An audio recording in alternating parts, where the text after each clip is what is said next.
Then a few slides and a few momentums on what's going on in the world with OPC. Overall, and this is a number of this morning, we are really proud to have more than 700 OPC members as members. This is exactly the date, the number from this morning, October 2nd. Half of them are from Europe and 25% from Asia. But what we recognize is that Europe and Asia are much quicker growing, and OPC UA is much quicker adapted. And we recently really sit down and thought, what is a real reason for that? Why is OPC UA growing in these areas quicker? I'll give you a little bit an answer a few slides later. So the OPC Foundation exactly has a vision to act as the collaboration platform, to provide this goal where everybody can easily agree to have a reliable, secure, independent from vendor, independent from market, interoperability standard to move not only data but also their meaning. So move information from sensor to cloud on all the levels in between. This is exactly the goal where everybody easily can agree on, and that's why we feel really comfortable with this goal. Status today is that the OPC Foundation is working and delivering on the specifications, the OPC UA core specifications, but we also do a lot of collaboration with other associations to do what has mentioned by Tetra Pak, PAK-ML, Wein, Stefan, to really define the language for these different markets. But the OPC Foundation is also providing you sample code and certification. And we recently even allowed that non-OPC members go to the lab to certify their product because we want to increase overall, want to help to increase the quality of products worldwide. You just have to register at the OPC Foundation and you have to pay a higher price. Compared to members, they have a benefit of getting a discount on the testing in the lab. Overall, we believe that this is really the largest ecosystem for industrial interoperability in the world, definitely.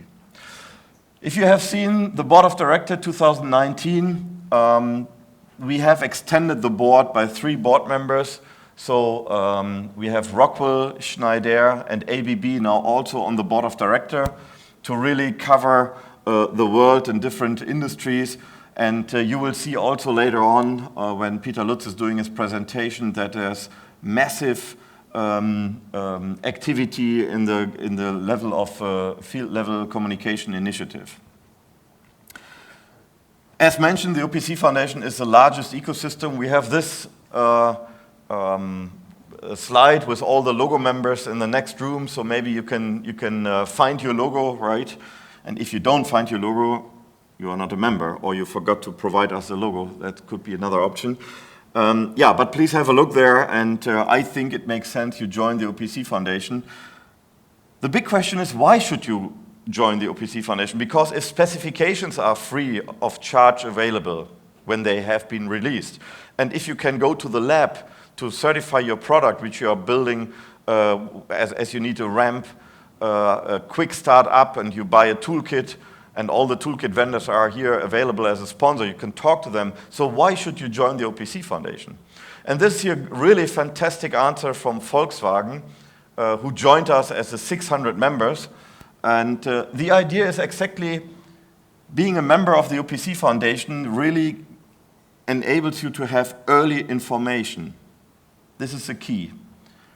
Volkswagen joined the OPC Foundation because of the robotics companion specification coming up, and instead of only robotic companies sitting in the room and defining the wording, what language is our robots speaking, they were sitting in the room and saying, you have to avoid just writing an academic paper, which, because you love modeling, it has to fulfill our requirements.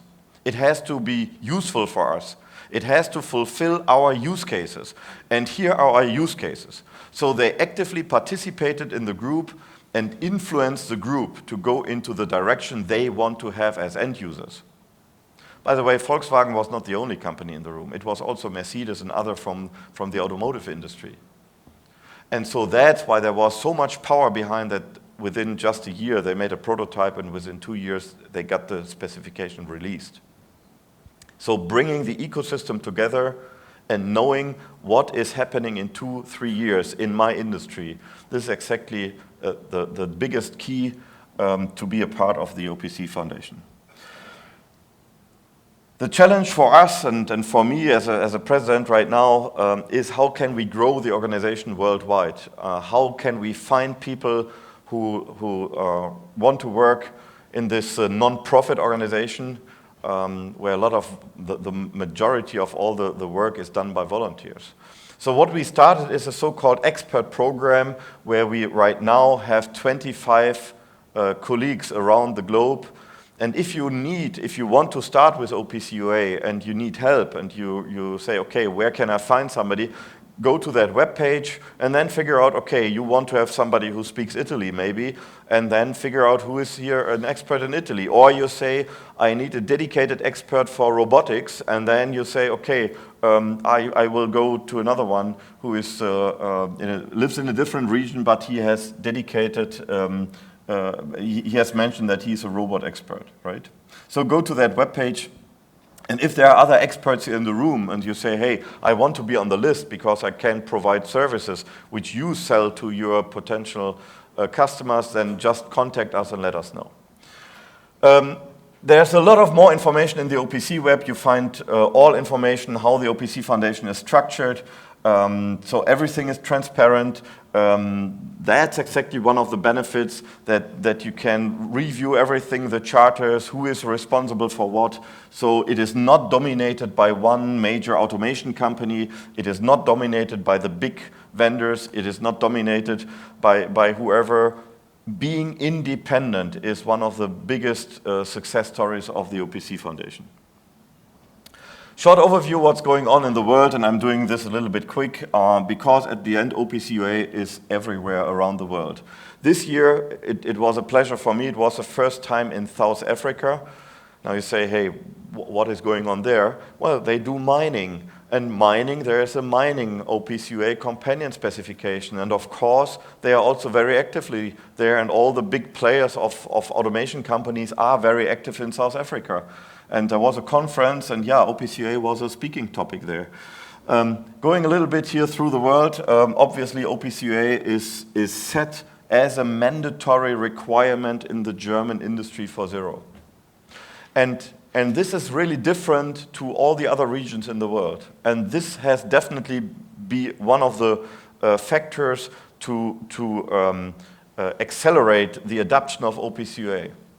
Others have to understand the benefit, but here, because of all these groups under the roof of Industry 4.0, they made criteria. What are we looking for? What kind of technology do we need? It has to be independent. It has to include security. It needs to scale. It needs to be independent from all vendors. And with all of these criteria, they figured out it's OPC UA, yeah. And so let's name it like this. So if you want to name your product OPC UA 4.0 Basic or Ready, there is a criteria catalog, and one of the criteria is mandatory. You need OPC UA to reach your product. It does not mean it has to be built into the product. It has not to be embedded. Could be as a gateway in front, as a first start. But of course, and this is what we learn later, you should integrate that into the device to keep all the benefits with security to the end. But OPC UA is also listed in the North America Industrial Ethernet Consortium. They don't do standardization. There's a misunderstanding that people compare Industry 4.0 with the industrial consortia in US. That's not really true. The Industry 4.0 is really doing specifications. They are working on this and continue working on that. In the industry consortia in US, it's more test beds. They are testing existing specifications, and they just figure out, does it work? Is it meaningful? Is it good or not? And if something is good, then they put it into the reference architecture. And OPC UA is listed in this reference architecture. And there are 3 testbeds with different topics they are working on. This July, I was traveling in Asia. OPC UA is also a standard in Korea in the manufacturing area. And as you see here, they also integrated, they translated OPC UA. It's now a Korean national standard also. And OPC UA is also integrated into essential projects from the so-called Smart Factory in Korea. And they have renamed this. It was a different name before, but now it's Smart Manufacturing Korea 4.0. And China. I mean, we all are aware that China is today the second biggest economy nation of the world, and it will just take some time that they will be the biggest economy nation of the world. We know that. So it's critically important that they are aware of OPC UA, that they are using OPC UA, and they do. OPC UA is a Chinese national standard. That's critically important. That we speak one machine language across the world and we don't have different languages on each continent, on each ecosystems. So that's what we are very proud on, and we are partnering with ETAI. There's also our second lab in China that Chinese companies can move their product directly and keep it in China and do testing there, right? The OPC Foundation tries to stay completely neutral out of all economy, wars, conflicts, all of political situations right now. It's not easy, obviously, but we try to do that. For example, when I was traveling here in 6 countries within 8 days in Asia, so it's pretty challenging, but you see that we are really have been welcomed by world-class companies like Foxconn, like Huawei, and Mitsubishi Electric, obviously, in Japan. And so it was a big honor, and the numbers you see in the first row, these are the attendee numbers. So there was high interest in all these cities. OPC UA, we get a deeper dive on the technology in the next speech. For me, is really the 3 pillars here. We are independent, that's interoperability, which I mentioned already. It's security built in. It's not only transport security, it's much more security built in. We have dedicated videos explaining that in detail. But it's also the data modeling, which we also have as dedicated presentations in this afternoon. For each of the vertical markets, for packaging, for robots, what I mentioned, but even more. And it's exactly to have more than just the numbers. This was exactly 23 years ago when we, as human beings, we made a contract on a paper. What is the meaning of the data? I'm putting a bit here, I'm switching a bit there, and here's an analog value, and on a paper we made a note, what is the meaning of that data? But of course we can reduce engineering cost, we can have machines talking directly to each other and understanding the meaning of the data if there would be a self-description. And this is exactly what machines can offer today because they have much more power and they have exactly the capability to provide their information via OPC UA. And we know this exactly from our personal world already. We buy a printer, we don't care on the connectivity, nobody is really interested on that, it's working. You plug and produce it either via USB or Bluetooth or Ethernet connector. There are multiple connectors, yes, but then behind the curtain, a printer tells the computer either it's Lenovo or Dell or Apple or whatever, and whatever operating system is on, I'm a printer, this is my capability. And still you can differentiate, because you can print double side, single side, color, non-color, and that's also what you can differentiate with a packaging machine or with an RFID reader. You can still provide additional services via OPC UA to stay unique, even you adapt a standard below. We are having a session in the afternoon, how do I connect to my existing machines in the factories, because the biggest number of machines are in existing factories. It's always easy to build something up in a green grass environment, but what to do with all the brownfield machines, and we have a dedicated presentation later on. At the end, it's an adapter for a while, which you plug in between. I talked about collaborations. This is an overview what we are talking in the afternoon, much more in depth. But this is exactly the strength of the OPC Foundation, providing all modeling companion specifications for the different markets and partnering with others to build up the ecosystem and the collaboration platform. Later in the afternoon, we will also talk about the field level communication initiative. This is exactly where we integrated also our new board colleagues.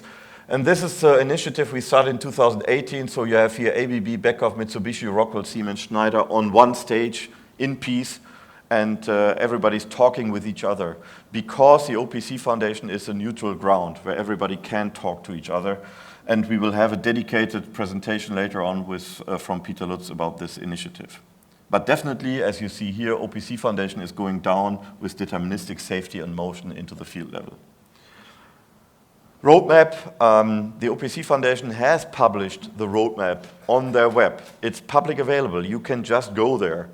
And yes, we have a couple of topics on our radar, we are not stopping. We can tell you right now that we also cover on 5G as an important critical standard for transferring data, so there will be OPC UA over 5G also. But there's a lot of more, and you should really have a look here inside the web. So the OPC Foundation feels a little bit like the United Nations of automation, of the automation world. That's what we are. It's a neutral ground, completely independent, where we work together on standards, where everybody can meet easily and agree on things, but everything is transparent. We are following compliance rules. There's nothing behind the curtain. Come to the groups, they are public announced, everything is documented. You find all information on the OPC web, and so please stay in contact with us here. What's happening, and I will talk about later in my presentation a little bit about that, if we are doing all these companion specifications and we write a book, this is a robot, this is a packaging machine, this is a Stefan over OPC UA standard. At the end, we are writing books, and then the OPC Foundation becomes a library of description of industrial things. That's what's going on. And we already thought, how can we order the books in a library? Because if you go here to a real facility and you are looking for a book, normally you find hints. Okay, you are looking something for photography, then go into the second floor to the right side and you find all about photography. And if you like something about crime, well then go somewhere else. This is a little bit difficult here in our world, and we have not been able to find a really good mechanism to sort all these companion specs, because sometimes you can put an RFID reader to the factory automation world, but of course obviously also to the process automation world or somewhere else for transportation or energy. So where to put that? And then we figured out, hey, in today's world, in the engineers world, we are not going to a library anyway. We try to look that up in the web. We are looking for information in the web, and we don't care about is it the first or second floor. We are just looking up and then we find it. And that's exactly what we also did with OPC Foundation specifications and the companion specifications. Everything is online. I'm proud to provide you the information here firsthand. This is just happened the last 3 weeks.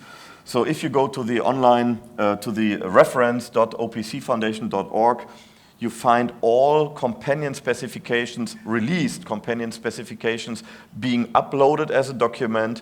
Even the data types and the interfaces have been extracted out of the documents. That's good on standard and having a standardized description. And so we have that data description in our library. So if you are doing a new companion specifications, you should have a look, did somebody already organize the world in this area and describe an axis or a machine like this, okay? So I believe this is really a good base for later automatic code generations in the future, what we will see in the future. Well, one hint, you see the blue brochure which we provided. This has been printed exactly only for this event, that we have it in time here. It's the latest, greatest, newest version, so I'm really proud that we made it in time, so enjoy reading this. We are also now starting the translation to 4 other languages, and here you see the big interest, so it's also available later in German, Japan, China, and Korean language. There are a lot of videos, for example, Uwe, the next speaker now, who's coming on stage. You can see his presentation in more depth later on. There's a lot of videos also for companion collaborations. But overall, if you need any more information, please stay in contact with us and subscribe to the newsletter, because then you get automatically all the information from the world. This was my presentation. Thank you very much. And we'll continue now with Uwe and technology. Thank you very much.